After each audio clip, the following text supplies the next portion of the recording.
हमें ड्यूक का guard sir Daniel दिखाया जाता है जो कि बहुत ही ज्यादा गुस्से में लग रहा था। वो कहता है मैं तो आपको बिल्कुल नहीं समझ पा रहा। तो ड्यूक उसके सामने खड़ा था और वो लोग ग्रीन हाउस में थे, वहां बच्चे काम कर रहे थे। वो कहता है आखिर आपने उस नैनी का कॉन्ट्रैक्ट एक्सटेंड क्यों किया? आपको बताना चाहिए वो विच है। तो वो सोचता है अगर इसे पता चल गया कि मैंने उस कॉन्ट्रैक्ट की कंडीशन क्या रखी है फिर तो ये बहुत ज्यादा गुस्सा होगा। लेकिन एनीवेज, तो लूना और लुका वहां पर सब्जियां उगा रहे थे। वो कहते हैं देखो सही, इसमें से पौधा निकल आया। तो वो कहते हैं हाँ हाँ वहां भी देखो। तो डैनियल कहता है आप मेरी बात सुन भी रहे हैं? नहीं। वो कहता है ठीक है ठीक है, तुम्हें नैनी पे नजर रखनी पड़ रही थी ना, इसलिए तुम्हें मुझसे बहुत ज्यादा नफरत हो रही थी, लेकिन चलो अब से तुम ये ना करना। तो ड्यूक सोचता है बिल्कुल सच है, नैनी ने जैसे कहा था बच्चों में इम्यूनिटी बिल्ड हो गई है। हर बार साल के इस वक्त उनको नजला या जुकाम हो जाता था, लेकिन इस बार कुछ भी नहीं हुआ। मुझे लगता है उस विच ने जो बात की थी वो बिल्कुल सच है। उसने कहा था इम्यून सिस्टम बिल्ड होगा और ऐसा ही हुआ है। तो डैनियल कहता है आप उसके बारे में ना सोचे, वो जैसे मर्जी हो फिर भी वो एक विच है और आपने उसको यहाँ से निकालना था, लेकिन आप इतनी आसानी से बदल गए। तो वो कहता है सिक्योरिटी यहाँ पर जल्दी आ जाएगी, तो तुम अपना काम खत्म करो और फिर अपने काम से काम रखो। वो कहता है क्या सच में? लेकिन आप ऐसा क्यों कर रहे हैं? तो वो कहता है कहीं असल में आप, और वो इमेजिन करता है कि हेजल आगे जा रही है और ड्यूक उसके पीछे पीछे, जैसे ये सब कुछ हमारी विच ने किया था। तो वो कहता है एक मिनट रुको, तुम गलत समझ रहे हो, ऐसा कुछ भी नहीं है, कुछ गलत ना सोचो। तो ड्यूक कहता है मैं वैसे भी उसके पीछे नहीं जा रहा, मैं उसको फॉलो नहीं कर रहा, और वैसे भी वो मुझे इतनी ज्यादा पसंद नहीं है, और वैसे भी मुझे लगता है तुम इस बात को मिस कर रहे हो कि तुम नैनी के पीछे पीछे नहीं रहोगे। क्या मैं इस बारे में हर होलीनेस को ना बता दूं? तो डैनियल कहता है क्या? नहीं नहीं, इस बारे में उसको ना बताना। वो वहां जाते हुए कहता है सीरियसली कभी गलती से भी हर होलीनेस को इस बारे में ना बताना। तो ड्यूक कहता है हाँ हाँ अब तुम क्यों जा रहे हो, अब रुको ना, मुझसे बात करो। तो सर डैनियल जाते हुए कहता है मुझे कभी लगा नहीं था कि मैं होली नाइट ऑर्डर को छोड़कर आप जैसे एक कनिंग आदमी को सर्व करूंगा, लेकिन मेरा दिमाग खराब हो गया था, अब मैं जा रहा हूँ। तो ड्यूक कहता है हाँ हाँ जाओ। और उसके बाद वो वहीं पर खड़ा था। वो सोचता है मैंने उसको ऑर्डर दिया था कि सारे लोगों को इंटेरोगेट करे, लेकिन इसका कोई फायदा होने नहीं वाला, क्योंकि मुझे पता है ये सब कुछ किसने करवाया था। इसके पीछे सिर्फ एक इंसान था, क्राउन प्रिंस, जो कि चाहता है कि मेरे बहन भाई यहाँ पर ना रहे। लेकिन चाहे जो भी हो जाए मुझे अभी के लिए चुप रहना होगा। और मुझे पता है वो लोग मेरे बहन भाइयों के लिए बहुत ज्यादा बातें करते हैं, और हमारी कोई अलाइड फैमिली नहीं है, ना कोई मार्क्वेस और ना कोई ड्यूकडम, और लोगों का ओपिनियन बहुत जल्दी चेंज हो जाता है। इसलिए मुझे इस वक्त थोड़ी हिम्मत दिखानी होगी, और चाहे कुछ भी हो जाए मैं अपने बहन भाइयों की हिफाजत करके रहूंगा। लेकिन वो क्राउन प्रिंस वो तो बिल्कुल पागल है, उसकी हिम्मत कैसे हुई ऐसा करने की, वो स्टूपिड गिराल्ड।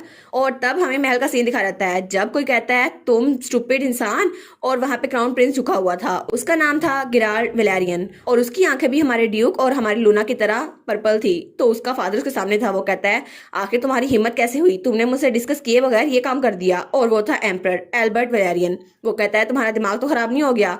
और उसकी बीवी पास ही खड़ी थी। वो कहती है एल्बर्ट, गिराल्ड अपने एक्शंस पे शर्मिंदा है, तो प्लीज थोड़ा आराम करो, उसको ना डांटो। तो उसके साथ ही एक लड़की खड़ी थी। वो कहती है फादर इतना गुस्सा ना करें। और वो थी प्रिंसेस रेजिना वेलेरियन, उसकी बड़ी बहन। वो कहती है आखिर आप इससे उम्मीद भी क्या कर सकते हैं, ये ऐसी हरकतें करता है। तो पीछे से एम्प्रेस लोरलाइन कहती है रेजिना।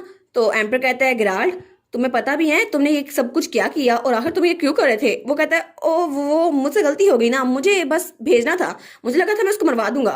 तो एम्पर कहता है तुम्हारा दिमाग खराब हो गया होगा, मैंने अपनी पूरी जिंदगी जो अचीव करने की कोशिश की है तुम उसको लुटाने वाले थे। आखिर मैं अपनी लेट वाइफ को यूज करके उनपे ब्लैक मैजिक करवा था, इसकी वजह से मेरा ओल्डर ब्रदर और उसकी बीवी दोनों मर गए। लेकिन मैं पूरी कोशिश कर रहा था कि वहां पर कुछ ऐसा हो कि उनकी सल्तनत मुझे मिल जाए और वो मेरे रास्ते से हट जाएं, लेकिन इसके बावजूद भी तुमने सारा काम खराब कर दिया। और वो सोचता है इसके अलावा गिराल्ड में तो इतनी पोटेंशियल भी नहीं है कि वो तख्त हासिल कर सके।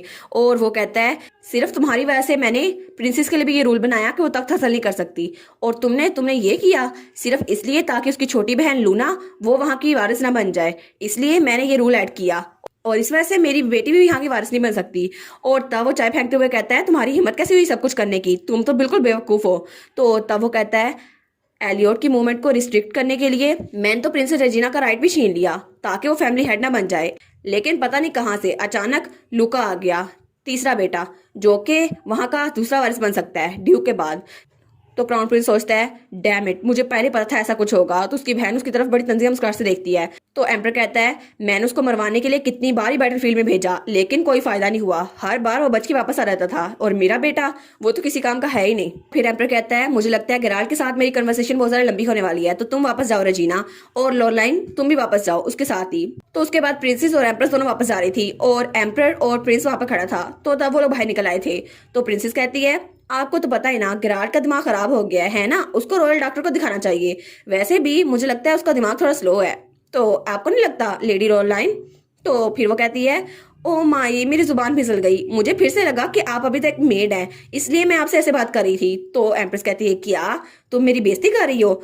और तब वो सोचती है ये तो बिल्कुल अपनी माँ की तरह है। मैं इसकी स्टेप मदर हूँ, लेकिन शायद मुझे भी इसके साथ वही करना चाहिए जो मैंने इसकी माँ के साथ किया था, उसको जहर देके खत्म करना। लेकिन चलो, जैसा कि गिराल्ड ने सुजेस्ट किया था मैं वैसा ही करूंगी। मैं भी इसको इसकी माँ की तरह बना दूंगी ताकि वो भी खुदकुशी कर ले। और तब हमें एम्पर दिखाया जाता है जो कहता है अभी तक तुम्हारे सारे कारनामे मैंने छुपाए हैं, लेकिन अगर इस बात के बारे में बाहर पता चल गया फिर मैं तुम्हें नहीं बचा सकता। और एम्पर कहता है एम्पिरियल फैमिली तुम्हारी वजह से खराब हो जाएगी, बिल्कुल बर्बाद हो जाएगी। वो कहता है लेकिन फादर मेरी बात तो सुने, मैंने सोचा था कि वो विच मेरी हेल्प करेगी, लेकिन उसने मेरी हेल्प नहीं की। मुझे लगा वो हमारी साइड पर है ना?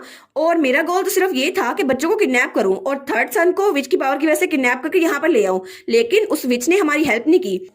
और मैं उन बच्चों को किडनैप करके ये पता करवाना चाहता था कि होली रेलिक जो कि ग्रैंड टची में है उसकी लोकेशन कहाँ पर है। मुझे तो ये भी नहीं पता वो कहाँ पर है, लेकिन रूमर्स ये है कि वो जिसके पास भी होगा उसके पास इतनी डिवाइन पावर होगी वो सब पे राज कर सकता है। तो उसका फादर वो अपनी मुट्ठी बंद करता है। वो कहता है तुम्हें क्या लगता है वो विच हमारी साइड पर है? बिल्कुल नहीं, वो विच हमारी साइड पर कभी नहीं थी, वो तो सिर्फ पैसों की साइड पर है। तुम्हें क्या लगता है वो हमारा साथ देगी? अब वो ड्यूक के साथ मिली हुई है क्योंकि वो उसको ज्यादा पैसे दे रहा है। और दूसरी तरफ हमें दोबारा से हमारा ड्यूक दिखाया जाता है जो कि अभी भी वहीं पर खड़ा था। वो सोचता है वो क्राउन प्रिंस कितना इडियट है, लेकिन तभी दरवाजा खुलता है और वो धड़ाम से नीचे गिरने लगता है क्योंकि वहां से हमारी विच आ रही थी। वो कहती है हे गाइस, आज तो तुम लोग गार्डन में हो। लेकिन वो फिर संभल जाता है। वो कहती है मुझे नहीं पता था आप यहाँ पर हैं, मुझे माफ कर दें। तो तभी लूना चिल्लाते हुए आती है। वो कहती है हेजल यहाँ देखो, देखो ना एक पौधा उगाया है। और हमारी हिजल कहती है क्या पौधा उगा है इतनी जल्दी? तो लूना कहती है आपने तो कहा था 3 महीने लगेंगे। तो वो कहती है अरे हाँ, जब इंट्रूडर आए थे ना तो मैंने मैजिक यूज किया था, तो शायद इस पे भी हो गया हो। अब मैं इसको कैसे बताऊं, मैंने गलती से गलत बीज बो दिया है। तो तब ड्यूक कहता है ओ ये तो हमारी कहती है ई अगर इसने बता दिया। तो हमारी सोचती है ओ नो, अगर ड्यूक ने कोई बात की ना फिर तो मेरी सारी पेरेंटिंग भाड़ में जाएगी। इसको कोई बहाना भी नहीं बनाना आता। तो वो जल्दी से ड्यूक के पास आती है। वो कहती है प्लीज कुछ मत कहना। वो उसके पास आकर कहती है प्लीज ड्यूक उनको कुछ मत कहना। तो ड्यूक कहता है ऐसा लगता है यहाँ पर फर्टिलाइजर यूज हुआ है। तो वो कहती है क्या फर्टिलाइजर? चलो लगता है इसने बात संभाली। तो लुका कहता है फर्टिलाइजर वो क्या होता है? तो ड्यूक कहता है फर्टिलाइजर ऐसी चीज है जो उनके लिए खाने का काम करती है, जैसे तुम लोग खाना खाते हो ना वैसे ही। तो हमारी सोचती है क्या इसने बात कवर कर ली? और वो सोचती है मेरे पास तो बहुत सारी चीजें हैं गार्डनर के लिए, शायद इसने उनको देख लिया होगा और फर्टिलाइजर का बहाना बना दिया होगा। तो वो कहती है शायद इसका मुंह इतना भी खराब नहीं है, बात संभाल सकता है। तो फिर हमारी उन्हें बताते हुए कहती है फर्टिलाइजर ये तो रूट्स के जरिए ऑब्जर्व होता है, इसके जरिए पौधे जल्दी बड़े हो जाते हैं।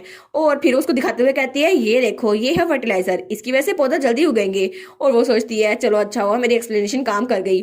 तो लूका की आंखों में तो सितारे आ रहे थे। वो कहता है क्या ये टेस्टी है? तो हमारी हीरोइन और ड्यूक कहते हैं क्या ये टेस्टी? वो कहते हैं नहीं नहीं लूका इसको खाना मत। और दोनों चिल्ला रहे थे। और उसके बाद हमें हमारा लुका दिखाया जाता है जो कि खाना खा के बैठा था। चलो कम से कम उसने फर्टिलाइजर तो नहीं खाया। तो हमारी हीरोइन सोचती है कितना अच्छा हुआ ना कि इसको मैंने खाना खिला दिया, अगर ये फर्टिलाइजर खा लेता तो। और इसी के साथ ये वाला पार्ट यहीं पर ख़त्म। तो आप लोग बताइएगा आप लोग को ये पार्ट कैसा लगा, और वीडियो को लाइक और चैनल को सब्सक्राइब लाजमी कीजिएगा। बाकी वीडियोस का लिंक भी स्क्रीन पर नज़र आ रहा होगा तो काइंडली उनको भी चेकआउट कर ले। और thank you so much for watching my videos. Stay safe, bye bye.